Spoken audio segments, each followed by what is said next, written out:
Naibulsa ng Gilas Pilipinas ang ikalawang sunod na panalo sa 19th Hangzhou Asian Games. Nang kanilang pataubin ang Thailand nitong Huwebes 87-72 sa Zhejiang University J. Gingang Gymnasium. Nanguna si Justin Brownlee para sa Pilipinas matapos nitong makapagtala ng 19 points at 4 rebounds. Nakauna ang Thailand sa first quarter ngunit nahabol agad ng Gilas para madikit ang laban.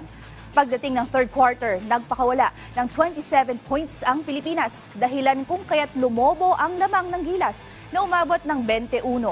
Sinubukan pa rin ng Thailand na humabol sa Pilipinas at napababa nila ang lamang sa 5 sa huling 6 na minuto ng laro. Pero agad namang nakabawi ang Gilas para tuluyang maselyuhan ang kanilang ikalawang sunod na panalo sa ASEAN. Sunod na makakatapat ng pambansang koponan sina Ronde Hollis Jefferson at ang Jordan sa Sabado sa HOC Olympic Stadium.